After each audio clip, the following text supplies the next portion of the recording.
TV Novo Momento hoje conversa com o Rafael Piovesan, que é candidato a prefeito de Santa Bárbara do Oeste pelo PV.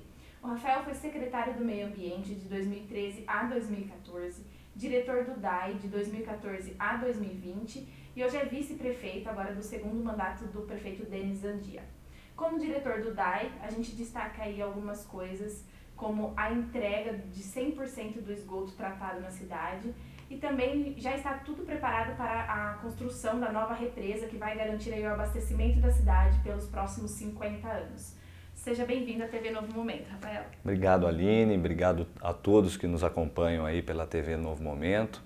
Uma satisfação falar com vocês aqui, falar um pouquinho das nossas ideias e tudo aquilo que a gente deseja para o futuro aí da cidade. Bom, vamos começar. Rafael, por que você quer ser e por que você acha que deve ser o prefeito de Santa Bárbara? Aline, eu sempre falo, né? Eu me engajei na minha formação acadêmica ao longo de vários anos aí, né? Então eu fiz a graduação, sou formado em biologia, fui fazer mestrado, doutorado e pós-doutorado. Depois eu dei aula durante 4 anos e eu acreditava, sempre acreditei, né, que uma das formas da gente retribuir todo esse esforço da sociedade, né, na formação mesmo, devolver para a sociedade isso, era através da minha atuação enquanto professor, né. Mas em 2011 eu tive a oportunidade de tomar um café com o prefeito Denis Andia, né, na época ele não era nem pré-candidato, e ele me convidou para compor o grupo, para que a gente concorresse à eleição aí em 2012. Deu tudo certo, o Denis foi eleito e a partir de 2013 comecei a perceber, né, que existe uma forma bem interessante de você devolver para a sociedade ações que são importantes, né, para o cotidiano das pessoas e que envolvem aí a atuação política, né. Então foi um aprendizado junto com o Denis, né. Tive essa oportunidade de começar com ele em 2013 o mandato como secretário de Meio Ambiente, como você disse, e a partir dali a gente foi vendo o quanto ações sérias, focadas naquilo que as pessoas precisam, o quanto isso é importante para a cidade e o quanto ajuda a cidade a se desenvolver cada vez mais. Após esses quase 8 anos aí de mandato, o que nós observamos? Que tem um fator extremamente importante hoje, né, no dia a dia do barbarense, que a gente conseguiu trazer de volta, né? E é um fator que não é fácil você recuperar, que é a autoestima. A autoestima passa por várias coisas, né? Por várias atuações, por diferentes formas, muitas vezes, de você melhorar todas as áreas. Mas ela é uma condição que vem associada à melhoria da qualidade de vida que nós conseguimos trazer para a cidade, né? Então a gente conseguiu, ao longo desses 8 anos de governo, construir postos de saúde. Nós construímos 9 nesses 8 anos, né? 9 unidades básicas de saúde. A cidade tinha 11. Ao mesmo tempo, essa reestruturação, por exemplo, da saúde passou pela reforma dos 2 pronto-socorros, criando as alas de urgência e emergência pediátrica que a cidade nunca teve. Então o Edson Mano hoje tem e o Afonso Ramos a gente entregou há poucos dias aí.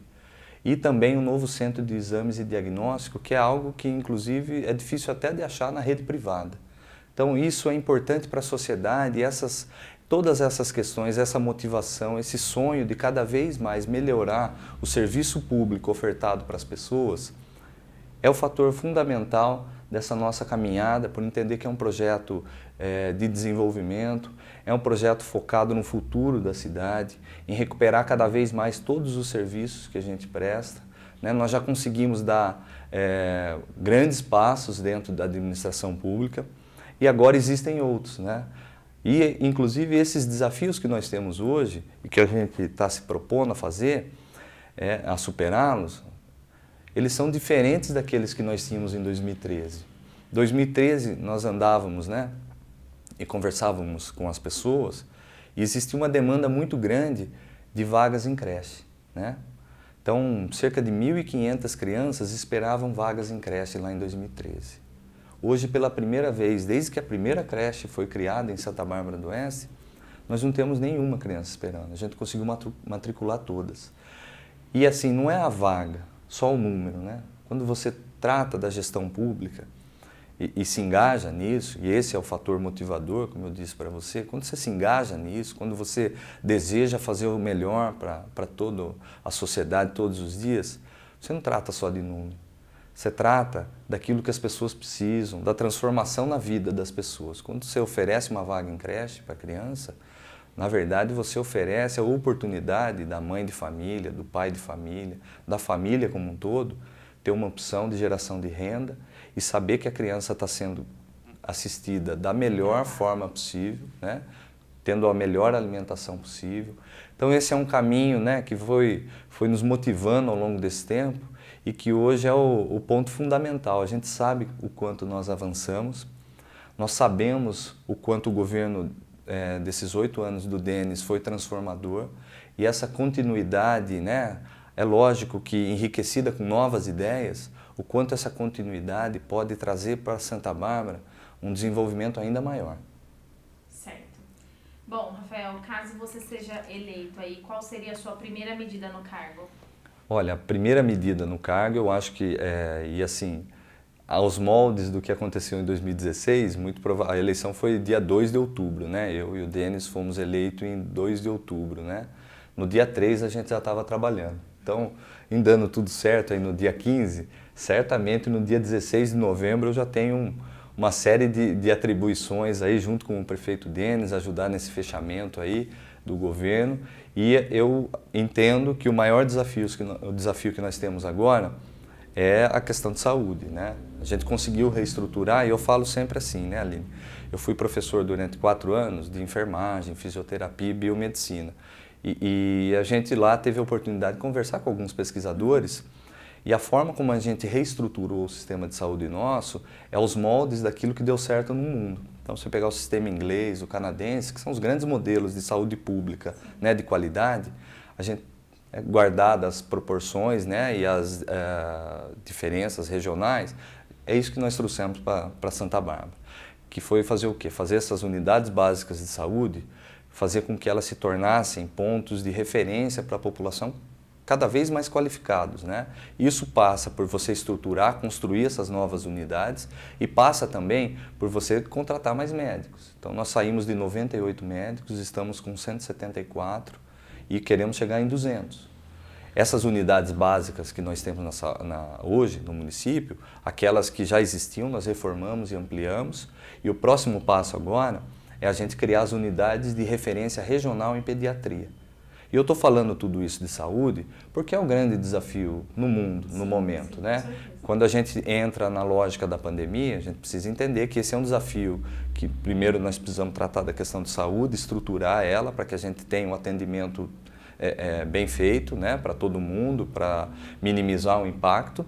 E da mesma forma, isso vai influenciar certamente nas questões de educação, que é um desafio grande agora, como é que a gente retoma a educação com segurança para os professores, para as crianças. Eu acho que esse é um ponto importante que a gente precisa avaliar. E também o desenvolvimento econômico, né? Essa retomada econômica aí é um caminho que a gente vai junto aí com todas essas áreas estruturando para avançar. Beleza. Rafael, a Santa Bárbara hoje tem 4 candidatos a prefeito. Qual deles você considera seu maior adversário? Olha, eu entendo que os colegas candidatos, eles estão aí numa caminhada, cada um buscando o seu encaixe. Eu não sei qual é aquele que desponta mais, a gente sabe que cada um está fazendo o seu trabalho, buscando aí levar suas ideias, e a gente tem focado principalmente nas ideias que nós temos para apresentar para as pessoas, né? Então esse eu acho que é um objetivo fundamental, levar ao conhecimento das pessoas tudo aquilo que a gente tem, das nossas ideias, das nossas propostas, aquilo que nós precisamos avançar cada vez mais. E eu imagino que eles devam estar correndo atrás disso daí também. Não sei qual é o principal adversário, né? Imagino que a gente tem aí uma eleição boa daqui para frente, isso falta uma semana, que a gente tem uma disputa boa, aí todo mundo vai buscar o seu espaço, e eu acho que faz parte aí do processo eleitoral essa questão. Bom, a próxima pergunta é uma pergunta que eu estou fazendo para todos os candidatos. Rafael aí é o vice-prefeito do Denis, mas de qualquer forma vou fazer uma nota para o atual prefeito. 10, sem dúvida alguma. Eu digo porque, sem faltar, me perdoem aí todos, né? Mas eu acho que a população barbarense concorda com isso. O Denis é o melhor prefeito da história da nossa cidade, com muito respeito a todos os outros que trabalharam tanto aí pelo desenvolvimento da cidade. Mas o Denis sempre teve sempre foi visionário, né? E eu, ao longo desse tempo, a gente construiu mais que uma relação institucional, né? Eu falo que o Denis é um dos melhores amigos que eu tenho. Ele fala que eu sou como se fosse o irmão mais novo dele aí nessa caminhada. Mas é porque eu aprendi a observar a forma como ele trata a coisa pública, a seriedade e a serenidade que ele tratou dessas questões de política, que são extremamente importantes para que toda vez que a gente fosse motivado por alguma coisa que viesse para tentar distorcer ou deturpar aquilo que nós estávamos fazendo, para que a gente respondesse sempre com trabalho, né, e cada vez mais. Então, esses são os aprendizados que eu tive aí com o Denis. Essa caminhada é para isso. Eu gosto muito do jeito dele de administrar e eu entendo que se as pessoas gostaram desse jeito, Aline, essa caminhada agora é com a gente, né? O Denis não pode ser o candidato e eu tenho muita honra em representar essa continuidade do trabalho. Para encerrar nossa entrevista com o Rafael Piovessan, eu gostaria que você deixasse aí um recado para os eleitores. Olha, para o senhor e para a senhora, para todo mundo que nos acompanha aí na TV Novo Momento, eu queria dizer que para mim tem sido uma honra, né? Não só uma honra nesses últimos tempos de campanha, mas essa jornada desses 8 anos de trabalho que a gente tem feito, né? E andar hoje, encontrar as pessoas, conversar com elas, tem sido uma oportunidade muito, muito especial para que a gente escute tudo aquilo que fez diferença na vida das pessoas, né? E quando eu falo isso, eu digo daquelas mães que vêm nos agradecer voluntariamente para dizer, olha, queria agradecer porque hoje eu consigo trabalhar, sair cedinho, deixar meu filho num lugar, ser bem assistido, ter alimentação de qualidade, ter a melhor educação da região metropolitana de Campinas, ter tudo isso e eu voltar à tarde, pegar ele lá e saber que ele foi bem cuidado. Da mesma forma, as pessoas que nos procuram, nos abordam para dizer que conseguiram moradias populares, conseguiu sair de uma situação, muitas vezes, que não dava nem dignidade para ela morar e a gente conseguiu fazer isso. Nós conseguimos ampliar também as moradias e fazer com que muita gente que a gente encontra nessa caminhada diga, olha, eu estou vindo para Santa Bárbara por causa da qualidade de vida, porque mudou a cidade, transformou a cidade. Então esse é um combustível de muito carinho que a gente recebe nessa caminhada e eu queria deixar aqui para vocês que nos acompanham, se fez sentido, se esses 8 anos de governo que o Denis conduziu a cidade, se vocês acham que a cidade andou para frente, que ela melhorou, que a gente conseguiu avançar, eu estou pedindo a oportunidade, né, e a confiança para a gente avançar ainda mais, para que a gente consiga cada vez mais transformar a nossa cidade e pode ter certeza que essa confiança eu vou retribuir ela do mesmo jeito que a gente fez durante esses 8 anos, que é com muito trabalho e muito respeito para todos os barbarenses. Muito obrigado pela oportunidade de me ouvir aí um pouquinho e se tiver interesse, se gostar das nossas ideias, se bateu com tudo isso, acompanhe no Facebook e nos ajude lá no dia 15. Peço essa oportunidade para a gente avançar ainda mais. A TV Novo Momento fica por aqui. Até a próxima.